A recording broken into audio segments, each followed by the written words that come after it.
Bapak Ibu mendefinisikan kaya dengan tidak tepat. Di situ uh, muncul persoalannya, sebab persoalannya. Ya, di situ sebab persoalannya karena kita keliru dalam ya kita tidak tepat dalam mendefinisikan kaya. Ada orang naik Alphard, oh itu orang kaya. Enggak Bapak Ibu, enggak begitu. Ya, ada orang yang dia nggak punya apa-apa gitu, cuma pakai sendal swallow, ya, swallow, sendal jepit itu, ya. Terus kemudian dia ininya rombeng, dia kaya nggak? Gitu ya, dia miskin nggak? Atau nggak kaya? Belum tentu Bapak Ibu, belum tentu. Jadi Anda nggak bisa ngelihat dari fisiknya. Nah, ini yuk sama-sama kita rapihkan dulu mindset kita. Sehingga akhirnya Bapak Ibu nggak ini loh, nggak terjebak sama Doni Salmanan, kemudian Indra Kents gitu loh. Ya. Yang kemarin-kemarin rame itu loh. Ya kan itu triliunan loh Bapak Ibu. Kripto sekarang gitu kan. Ya. Ini kenapa? Karena kita nggak tahu definisinya gitu. Dan begitu banyak channel YouTube di luar sana yang menjelaskan tentang teori-teori kekayaan dan segala macam, Anda jadi kebingungan kan, gitu. Nah, jadi teman-teman semuanya ya, kalau Anda udah tahu nih definisi kaya ini, Anda nggak akan ya kegiur sama yang namanya Indra Kents itu. Mohon maaf ya saya sebut nama ya, karena kan udah jadi kasus yang dibicarakan gitu loh. Ya, Indra Kents ditangkap gitu. Kenapa? Ya karena dia kelihatannya kan wah kaya gitu kan, dia punya mobil mewah gitu kan, Instagramnya bagus gitu kan, mukanya mulus gitu. Itu orang kaya? Enggak Bapak Ibu, ya. Enggak. Oh ini ada yang minta doa yang tadi ya, doa yang tadi nih. Ya sebentar ya, saya kirim ya. Teman-teman semuanya di screenshot aja langsung ya, di screenshot karena saya nggak mungkin ngulang lagi. Nah ini dia, silakan di screenshot.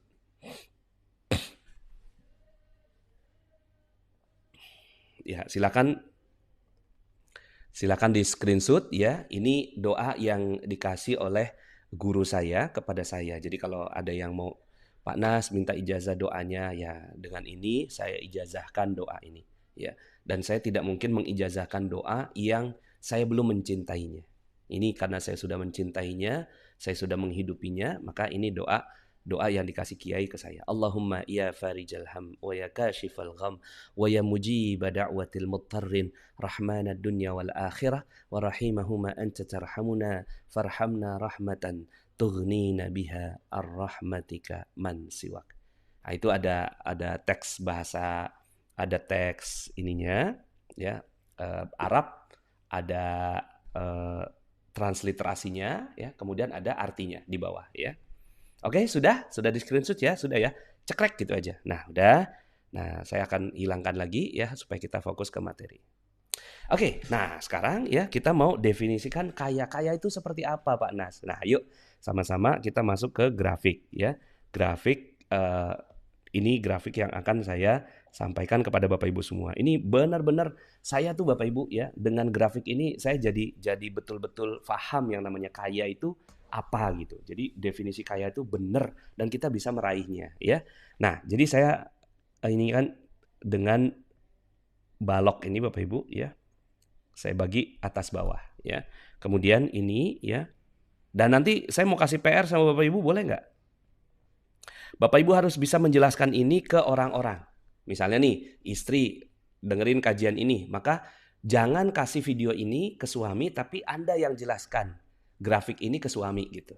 Ya, Pak, tadi tuh Pak gitu. Saya tuh dapetin materi seperti ini gitu, ya. Dapetin materi seperti ini kok kayaknya bagus. Yuk kita bahas yuk tentang definisi kekayaan kayak gini gitu, ya.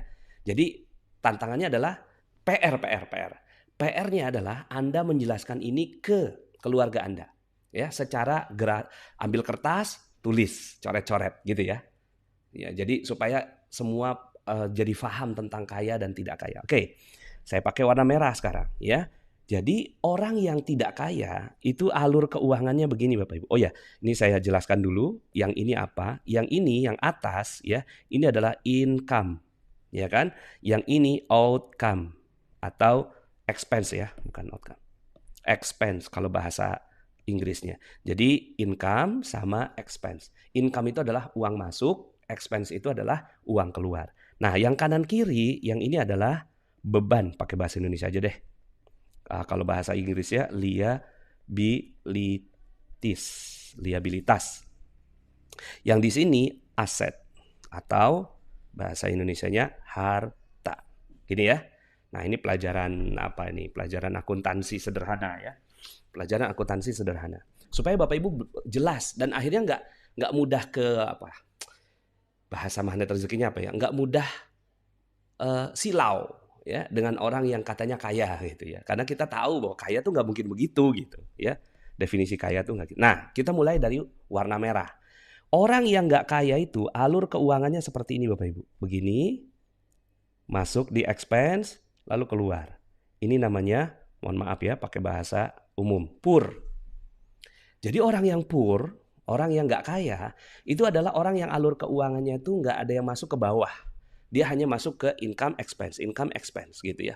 Mau dia penghasilannya 1 juta, mau dia penghasilannya 2 juta, mau dia penghasilannya 5 juta, ya. Mau dia penghasilannya 28 juta seperti Ibu Mawar gitu ya. Itu sama. Ini yang terjadi. Jadi sebenarnya Ibu Mawar ini gitu ya. Itu sebenarnya hakikatnya apa gitu. Ya, dia ternyata bukan orang kaya Bapak Ibu. Kenapa? Karena kan nggak ada yang kesisa. Oke? Nah, jadi inilah orang yang nggak kaya itu. Mau dia penghasilannya 100 juta Bapak Ibu.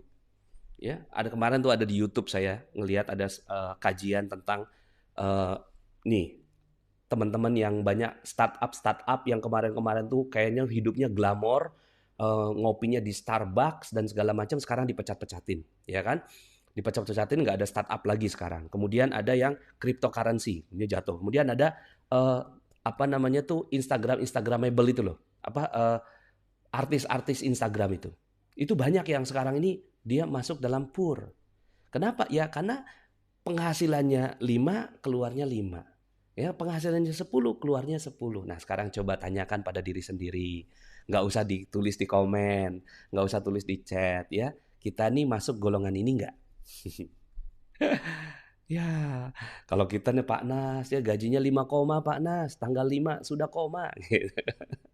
Tanggal 5 sudah koma gitu. Ya, gimana? Nah, ini yang kriteria ini. Income sama expense-nya itu begini alurnya. Jadi ini orang yang poor. Nah, sekarang saya pakai warna kuning untuk menceritakan tentang alur keuangan orang yang ke sini dia. Ini namanya orang yang middle.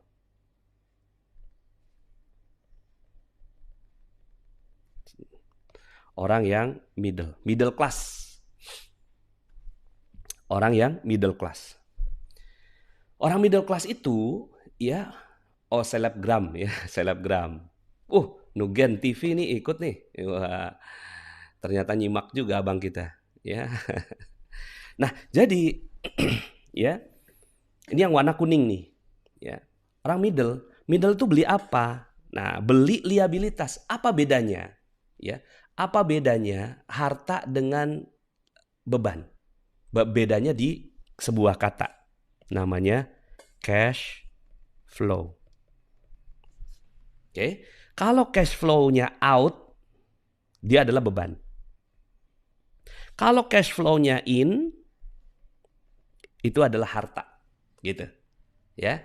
Jadi ini yang membedakan itu. Jadi kalau seandainya dia beli rumah nih. Rumah itu beban atau aset? Tergantung. Ya, di situ tuh. Rumah itu beban atau aset? Tergantung. Kalau rumahnya itu cuma ngeluarin duit doang dan nggak ada yang masuk, gitu ya, nggak ada yang masuk, berarti rumah ini adalah rumah beban. Ya, keluar listrik, keluar air, keluar gas, keluar internet, gitu ya. Tapi nggak ada yang masuk. Maka rumah ini adalah rumah beban. Contoh, ada seorang yang dia tinggal di Jakarta. Di Jakarta itu dia ngontrak, gitu ya. Punya rumah lah katakan. Dia tinggal di Jakarta, punya rumah gitu. Terus kemudian pada saat dia kerjaannya bagus gitu, dia masih bisa tinggal di Jakarta tuh. Dengan penghasilan katakanlah 15 juta per bulan gitu. Masih ada uang masuk, ya dia istirahat di situ gitu ya, dan segala macam. Terus ternyata dia pekerjaannya itu ya dikatakanlah berganti pekerjaan, udah nggak di situ lagi, dan gajinya sekarang tinggal 8 juta. Tapi dia masih memaksakan diri tinggal di situ. Maka sebenarnya rumah itu yang awalnya menjadi aset, sekarang sudah menjadi beban. Nah, teman-teman semua, Anda kalau mau jadi kaya, itu Anda harus tahu betul. Dan Anda harus benar-benar memutuskan, mengetahui ini beban atau aset. Ya. Ini beban atau aset. Ya. Nah, rumah itu, terus kemudian contoh-contoh lain. Ya. Contoh-contoh lain, rumah, kendaraan. Ini saya tulis di sini ya, rumah, kendaraan. Tapi kendaraannya yang ngabisin duit, ya kan? Terus kemudian utang atau mohon maaf ya, amanah. Ini adalah beban. Piutang juga sama. Piutang itu beban teman-teman semua. Jadi Anda gampang nggak misalnya nih ada orang datang gitu kan, Bu Pipit, Sri Subekti gitu. Saya itu gitu ya, nggak punya uang gitu, minta tolong dong saya pinjam dulu gitu. Terus hati terenyuh tuh Bu Pipit tuh, biasa kan gitu kan, kita orang Indonesia tuh. Kemudian akhirnya kita pinjemin gitu. Terus pada saat dipinjemin udah batas waktu, terus kemudian kita pengen nagih gitu. Banyak nggak kejadian galakan yang ditagih? Nah itu beban. Ya, jadi piutang itu beban. Makanya kalau seandainya itu sebisa mungkin Anda nggak memberikan piutang. Ya, ingat-ingat kata-kata yang ada di warteg sebelah sono ya. Warteg tetangga itu ya. Ya, di situ ada tulisannya tuh. Jepang hancur karena bom. Warung hancur karena bon. Nah, itu dia. Ya, bon. Ngebon dulu ya gitu. Ya, James Bond gitu ya. Jadi piutang ini, jadi Anda gini, kalau ada teman datang, kan Anda juga nggak mau orang pelit kan, menjadi orang yang kikir gitu, nggak mau. Ketika orang datang gitu ke Anda, maka apa yang Anda lakukan gitu? Dia minjem nih 1 juta. Aduh mohon maaf ya kalau 1 juta saya nggak bisa kasih. Tapi ini 100 ribu nggak usah dikembaliin gitu. Ya 100 ribu nih saya nggak usah kembaliin ya. 50 ribu lah. Yang misalnya Anda sanggup 50 ribu ya kasih 50 ribu. Mohon maaf ya saya nggak bisa kasih lebih gitu. Dan ini kalau kamu nggak balikin juga nggak apa-apa. Tapi kalau kamu balikin alhamdulillah gitu. Jadi mulai dari sekarang Anda harus tahu kenapa selama ini keuangan Anda nggak pernah berhasil. Nih, piutang. Udahlah utang, piutang. Ya. Atau amanah. Kalau bahasa kita kan sekarang amanah. Ya kan. Kredit, pay letter. Nah ini nih. Kredivo. Ya. Ajarin nih. Ya. Itu tuh beban. Gitu. Ya. Beban itu. Nah, orang yang middle biasanya begitu. Orang yang middle tuh biasanya dia pengeluarannya itu dipakai untuk membeli gitu kan liabilitas ini, membeli beban. Kemudian nih ibu-ibu yang sering ke mall, barang-barang lucu. Ya. Barang-barang lucu itu beban, liabilitas. Coba dibeli gitu kan, nyampe di rumah, kenapa tadi beli ini ya? Gitu kan. Oh, karena diskon. Gitu. Karena diskon, tahu-tahu menjadi beban di rumah, dipakai kagak. Cuma jadi menu-menuin tempat. Akhirnya kita ngerasa, kenapa ya rumah saya kok sempit banget? Bukan rumah yang sempit, barang yang kebanyakan. Tuh, barang-barang lucu, mubazir. Kongko-kongko. Ya. Kongko-kongko nggak jelas. Minumnya di Starbucks. Pengen ikut gaya. Ini gaya-gaya hidup.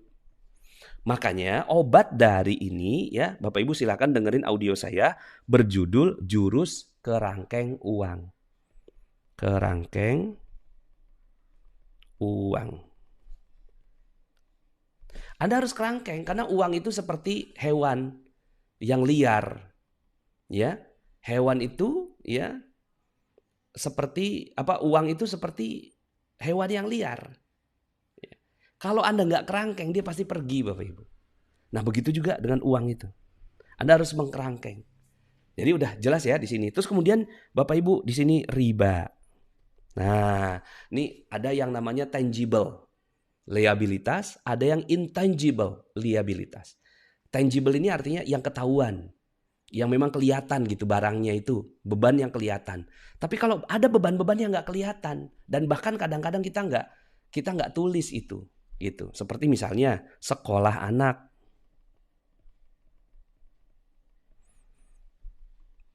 Coba tanya, ketika sekolahkan anak ke sekolah yang mahal atau yang tinggi harganya, niatnya untuk apa? Sebagian karena niatnya untuk biar dibilang punya duit, gaya. Nah ini gaya-gaya nih. Nah ini nih yang selama ini ya ibarat ember itu ada ember yang bocornya.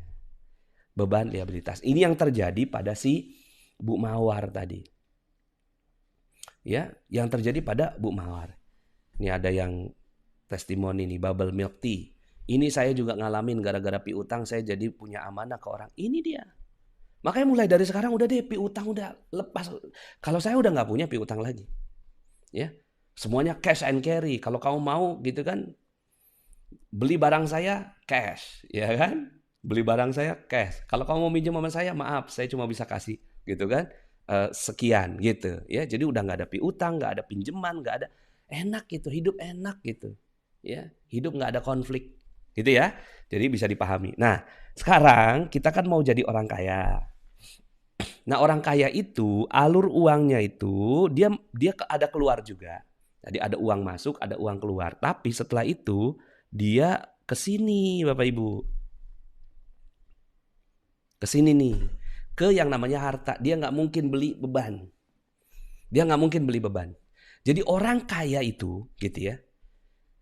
Kelihatan dari cara memanfaatkan uangnya. Makanya kan dalam sebuah hadis itu ya nah kena deh pay letter Nurma Yulianda. Iya dong pay letter tadi tuh ya. Saya kan besok mau ke Surabaya nih. Gitu ya. Saya besok mau ke Surabaya. Belinya di Traveloka. Pas dibeli di Traveloka gitu kan. Pas saya mau bayar gitu. Terus kemudian di bawah ada pertanyaan. Itu mau dicicil selama 12 bulan. Idih enak aja. Beli tiket aja pakai dicicil gitu. Cuma kan bagi sebagian orang yang masih punya gaya hidup mencicil, pay letter segala macam itu menggoda loh. Hati-hati, itu menggoda banget. Ya, dan itu udah deh. Ya, mulai dari sekarang lepaskan itu, ya. Nah, jadi teman-teman semua, kalau Anda mau jadi orang kaya, gampang caranya. Ya, gampang caranya, yaitu masukkan uang Anda ke yang namanya aset, harta. Sehingga one day, suatu saat, ini kan di sini nih. Ya kan? Titiknya begitu. One day, suatu saat, si ini akan masuk ke begini. Ini yang membedakan orang rich. Ya. Jadi alur uangnya itu malah masuk ke in. Ya, seperti misalnya rumah sewa, kos-kosan, dia punya kos-kosan. Mungkin dia adalah seorang guru, tapi dia punya kos-kosan, punya pom bensin, punya villa, punya rumah makan gitu, ya. Ya. Nah, itu namanya aset, harta, kos-kosan. Apalagi ya Gojek. Ya kalau Gojeknya memang memungkinkan ya, atau saya nggak usah sebut merek deh, kendaraan sewa. Kendaraan sewa, kos-kosan, kendaraan sewa. Termasuk juga diantaranya gitu ya, ilmu. Hari ini nih Bapak Ibu sekarang gitu ya. Bapak Ibu sekarang ini ngikutin materi saya. Ini ilmu ini aset Bapak Ibu. Aset. Ya. Aset yang berharga. Emas. Properti. Ya. Dinar. Oke, ada yang tulis dinar. Yes. Beli dinar, dinarnya dinar KR ya. Nah, dinar khairul razikin ya. Nggak promosi ini cuma jualan ya. Enggak lah ya. Ya, niat kita untuk berdakwah. Jadi teman-teman semuanya ya, perhatikan di sini ya. Paper aset, saham, tapi sahamnya syariah ya. Kalau sahamnya nggak syariah, masuknya di riba. Riba jadinya liabilitas secara intangible atau secara nggak kelihatan. Tapi kalau sahamnya syariah masih oke lah. Cuma memang kalau saya sih nggak sarankan Anda di saham. Pernah satu ketika gitu ya, Robert T. Kiyosaki gitu ya, guru keuangan dunia, itu ditanya gitu, yang mana yang kamu mau beli? Sahamnya Apple apa sahamnya Tesla? Gitu dia bilang. Ditanyakan sama pewawancaranya. Hah? Kata dia gitu. Dia langsung apa namanya kayak kaget gitu. Buat apa saya beli itu semua gitu. Tuh coba bayangkan Bapak Ibu. Ya, orang kaya dunia itu nggak mungkin beli paper itu nggak mungkin Bapak Ibu. Ya. Itu hanya orang yang sok kaya. Orang middle ini disebut sebagai sok kaya. Sok kaya. Ya.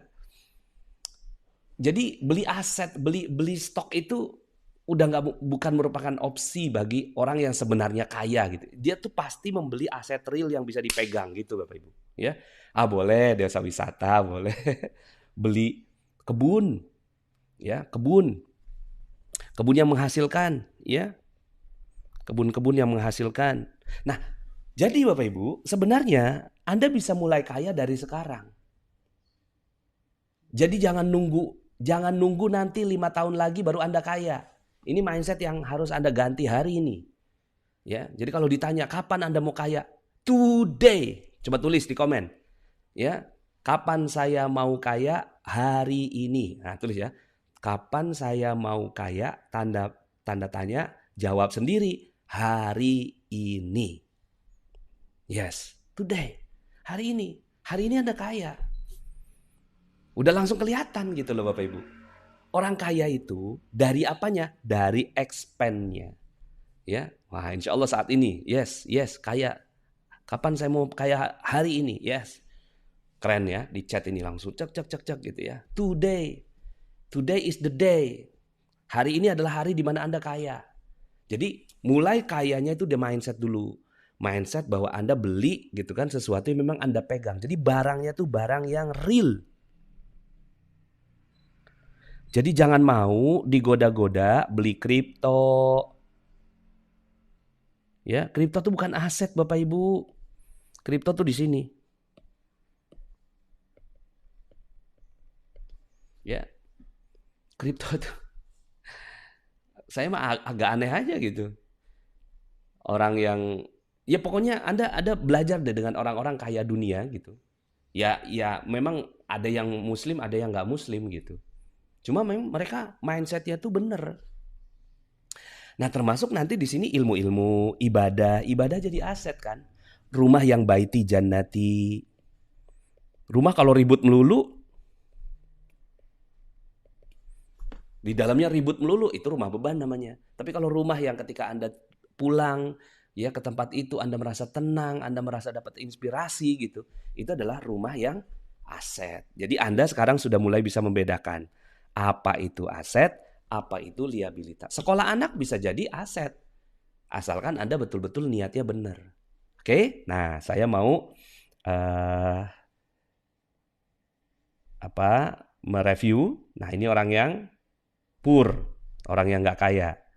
Sementara orang yang sok kaya atau middle class, ya udah punya gaji, merasa gajinya gede, tapi dipakai untuk membeli beban. Sehingga akhirnya apa yang terjadi gitu ya, dia menjadi middle class. Nah, yang middle class ini gitu ya, dengan kondisi-kondisi saat ini seperti sekarang, itu gampang rentan turun derajatnya. Dari middle ke poor. Nah, sementara orang yang kaya adalah orang yang dia ya alur keuangannya itu ke ya aset yang someday dia bisa masukkan ke ya pemasukan in-nya ya. Nah, ini disebut sebagai rich. Nah, jadi kelihatan kan Bapak Ibu ya? Kelihatan ini di screenshot, ajarkan ke suami, suami ngajarkan ke istrinya, orang tua ngajarkan ke anaknya, anak ngajarkan ke orang tuanya, tetangga ngajarkan ke tetangganya, ini dibahas cuma memang kajian kayak gini nih nggak dibahas di masjid ya. Coba ya, khutbah Jumat. Ma'asyiral muslimin, sidang Jumat yang dirahmati Allah. Hari ini kita akan belajar tentang kekayaan. Kayaknya enggak ya, enggak pernah denger ya. Enggak ada. Di pelajaran khutbah Jumat enggak ada. Makanya kita syukurilah ya. Padahal dalam Al-Qur'an tuh banyak ayat-ayat ya tentang tentang mubazir, kan nggak boleh mubazir, harta segala macam itu diajarkan gitu. Tapi ketika ke masjid udah nggak diajarin semua itu, ya. Hari ini dan seterusnya. Kalau income masih pas-pasan, strateginya bagaimana? Kalau income pas-pasan, langsung aja Anda beli emas. Langsung Anda beli emas. Yang harganya mulai dari 40.000. Kalau di Magnet Rezeki kan ada MR Gold, harga mulai dari 40.000. Walaupun silakan Anda mau beli emas merek apa silakan. Cuma nasihat saya adalah Anda beli yang spreadnya paling rendah. Artinya ketika dijual kembali itu nggak jatuh banget, gitu. Nggak jatuh banget. Jadi misalnya nih, Anda punya gaji, gitu ya. Anda punya gaji, katakanlah suami 3 juta, istri 2 juta, gitu. Berarti kan 5 juta nih. Anda langsung jadi orang kaya hari ini. Gimana caranya? Langsung sisihkan beli 500.000, belikan emas. Pak Nas, nyimpennya itu loh Pak Nas. Nyimpennya di mana gitu, nanti bingung. Ya Anda harus, kalau Anda mindsetnya begini, maka Anda mindset nyimpen ini namanya. Mindset menabung. Makanya ada surat Yusuf. Ya, surat Yusuf itu ada ilham. Ilhamnya 7 sapi kurus memakan 7 sapi yang gemuk. Nah, itu kan tanda semua. Diajarkan oleh Allah Subhanahu wa Ta'ala dengan surat Yusuf itu. Jadi Anda punya 5 juta, langsung 500.000 beli emas, Anda langsung jadi orang kaya udah. Anda langsung jadi orang kaya. Pak Nas, emas itu kan pertumbuhannya nggak terlalu bagus. Gimana kalau seandainya saya mau beli yang lebih bagus? Ya, saran saya, Anda kalau punya uang di bawah 1 tahun, ini 1 tahun, ini 7 tahun. Ya. Kalau punya uang antara 0 sampai 1 tahun, ini nggak usah dijadikan sebagai emas. Ini biarin aja ke digital aja. Maksudnya di bank ya. Di bank syariah BSI misalnya. Tapi kalau uangnya 1 tahun sampai 7 tahun, itu belikannya emas. Jadi tergantung nih, Anda mau punya uang yang nggak bakal dipakai nih selama 1 tahun sampai 7 tahun, belikannya emas. Kalau di atas 7 tahun, belikannya properti. Belikannya properti. Nah, disinilah dakwah Magnet Rezeki. Dakwah Magnet Rezeki itu ingin mengajak ke emas dan properti. Makanya besok gitu ya, saya juga ngisi secara daring di Tegal. Kita bikin lagi kafling durian gitu. Emas kita bikin. Karena memang inilah bisnis-bisnis akhir zaman ini ya. Bisnis akhir zaman. Nah, jadi terjawab ya. Mau Anda punya penghasilan 5 juta, ya udah langsung aja 500.000. Karena kaya itu perlu disiplin. Seperti yang tadi materi saya ini ya, disiplin merintis jalan kaya. Mulai dari 500.000 tiap bulan, nambah waktu itu ada ya. Seingat saya itu tukang pecel. Dia tuh ketika ngelihat MR Gold, lalu kemudian yang dia lakukan itu dia beli gitu untuk nabung haji. Bayangkan Bapak Ibu, dia nabung haji, ya kan? Dia nabung haji, ya. Nabung hajinya itu beli MR Gold yang seharga 70 ribuan. Tiap bulan 70 ribu, 70 ribu, 70 ribu, naik lagi jadi 120 ribu gitu kan, terus gitu ya. Terus gitu, dia beli selama lebih kurangnya 8 bulan. Bapak Ibu kira-kira nih, kalau tiap bulannya cuma 70 ribu, 70 ribu, 70 ribu, pergi hajinya kapan kira-kira? Pergi hajinya kapan? Nggak tahu kan? Mau berapa tahun tuh 20 juta kekumpul untuk dapetin kuota ONH biasa. Tapi Bapak Ibu, ajaib si ibu ini gitu kan, dapat kuota haji setelah lebih kurang 8 bulan nabung emas. Kok bisa? Ternyata orang tuanya udah beberapa tahun yang lalu meninggal dunia dan dia udah daftar haji. Dan ternyata diumumkan sama Kemenak itu bahwa porsi haji orang tua yang sudah wafat itu dikasih ke dia. Itu kan luar biasa. Itu kan namanya keberkahan. Dia juga nggak ngerti ilmunya. Tapi ketika dia udah mulai nabung haji gitu kan. Nabung haji. Dia nabung gitu ya. Emas itu ada keberkahannya. Emas itu ada berkahnya. Ya. Nah, so teman-teman semuanya ya. Ini saya supaya lebih enak ya. Kelihatannya lebih profesional. Bukan tulisan tangan. Saya tulisin kayak gini lah. Jadi aset itu emas, properti, bisnis sampingan, rumah sewa, rumah baiti jannati, kendaraan sewa, saham syariah, dan lain-lain. Untuk beban itu kredit, utang atau amanah, piutang, rumah kendaraan, traktir berlebihan, kongko-kongko, barang-barang lucu. Itu yang tangible, yang kelihatan. Yang intangible, beban itu adalah dosa, riba, permusuhan, persaingan, mubazir, kebodohan atau ketidakcerdasan, tidak sehat, ya. Badan nggak sehat, makan gorengan. Makan gorengan tuh beban. Makan makanan yang nggak sehat itu junk food itu beban. Nah, sementara aset itu adalah keberkahan, silaturahim, jaringan, ilmu-ilmu seperti magnet rezeki, sedekah, sehat, dan lain-lain. Ya, tinggal disiplin, Bapak Ibu. Ya, tinggal disiplin. Mulai dari sekarang Anda langsung kaya sudah. Dan nggak kelihatan orang kaya itu. Nggak kelihatan orang kaya itu. Anda investasi di ilmu. Seperti misalnya di Tuban, Bapak Ibu ya. Waktu itu ada yang disebut sebagai kampung milioner kan? Kampung milioner. Kampung milioner. Ada yang tahu nggak ceritanya tuh? Ya, kampung milioner. Saking tempat itu mau jadi ada minyaknya gitu kan? Terus apa yang terjadi Bapak Ibu? Ya, udah selesai. Bedanya adalah ya waktu itu dia beli mobil, beli apa segala macam. Itu karena apa? Kebodohan, ketidakcerdasan ini nih. Ya, nih ketidakcerdasan. Uang yang ada gitu kan dipakai untuk beli mobil apa segala. Karena mindset yang nggak jelas gitu loh. Kaya itu dia pikir mobil. Apa yang terjadi Bapak Ibu setelah itu? Uangnya habis, bedanya apa? Dulu punya sawah, sekarang nggak punya sawah. Padahal sawah itu aset. Coba bayangkan. Ya, ini ada pertanyaan. Emas untuk perhiasan atau emas yang seperti apa baiknya Pak Nas? Kalau emas perhiasan itu turunnya jauh. Ya, turunnya itu kalau emas perhiasan ya. Jadi emas nih, ada emas. Kalau mau beli emas ini ada pertanyaannya. Emas, pertama ya perhiasan. Perhiasan itu ini saya langsung tulis saja antara 10 sampai 20% turunnya. Ada emas yang merek AN gitu ya. Titik-titik gitu ya. Ini turunnya antara 11%. Nah, jadi silahkan. Jadi kalau beli emas, perhiasan Anda turun bahkan bisa jadi sampai 30% loh.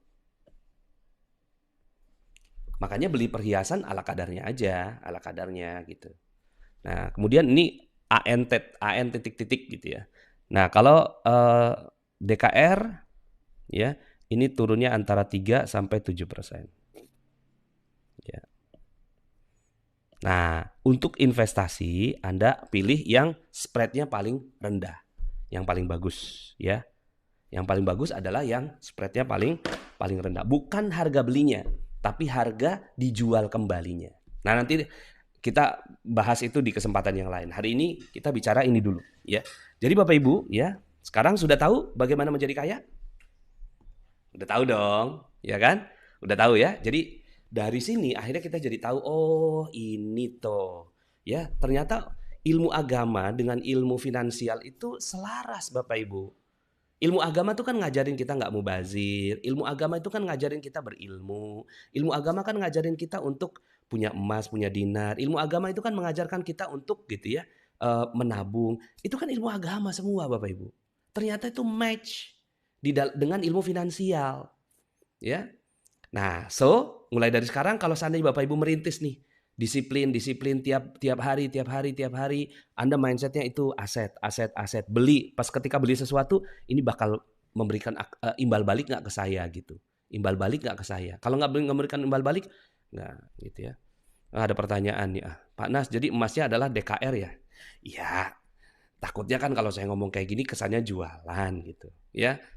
Enggak gitu, artinya silakan beli apa saja, yang penting emas gitu. Ada merek macam-macam, ada EOA, ada Navis Gold, ada apa lagi? Coba sebutin merek-merek di sini. Ya, ada Antam, ada siapa. Yang penting Anda pelajari betul-betul perusahaannya, kemudian juga kemurniannya, kemudian harga jual kembalinya, gitu ya. Nah, ya. So, Bapak Ibu ya, udah tahu ya sekarang, sudah tahu bagaimana menjadi kaya dan kapan menjadi kaya ya. Anda sudah tahu jawabannya. Yes, itulah ilmu. Tepuk tangan dulu dong Bapak Ibu ya untuk kita semua ya. Wah, ini ada sahabat-sahabat saya di Zoom ya. Masya Allah. Yang tepuk tangan, mana tepuk tangan yang paling meriah, kelihatan supaya di apa ini kelihatan ya. Oke, makasih ya. Makasih ya, alhamdulillah Bapak Ibu, kita dapatkan ilmu. Mudah-mudahan ini ilmu daging ya. ilmu daging, dan mudah-mudahan saya bisa konsisten ya menyapa Bapak Ibu semua kembali ya seperti dulu, kita ada bincang inspiratif, bincang hikmah gitu ya. Mudah-mudahan saya bisa seperti ini lagi ya. Dan insya Allah saya doakan semoga Anda semua menjadi kaya dan ajaib ya. Ada mini gold, oke. Ada UBS bukan USB ya. Oke, kemudian hari ini dan seterusnya saya membeli dinar ya, oke. Jadi mudah-mudahan Bapak Ibu tahu ya, perjuangan kita di Magnet Rezeki, satu, mengubah mindset-nya karena itu ilmu aset. Kemudian mengajak orang ke emas, ke properti. Itu adalah aset-aset semuanya. Yang penting jangan eh, aset-aset itu tercampuri dengan riba, zulmun. Kalau sudah pernah terjadi di masa yang lalu, tinggal bertaubat. Taubatnya benar-benar sholat taubat, kemudian apa namanya, berilmu. Karena berilmu ini Bapak Ibu ya, berilmu, Anda mempelajari ilmu itu adalah sebagian dari jihad Anda ya. Pak Nas, acara ini bisa diputar ulang nggak Pak? Ya, biar saya simak ulang bersama suami dan anak-anak ya. Bisa. Setelah Anda ngejelasin pakai kertas ya. Jadi Anda harus bisa ngejelasin ya. Ini tantangan Anda ya, PR ya, supaya Anda bisa ngejelasin ini ya. Sorry, mana ini? Ya. Jadi PR-nya adalah Anda jelasin ini ke pasangan Anda, ke anak-anak gitu ya. Kalau nggak ngerti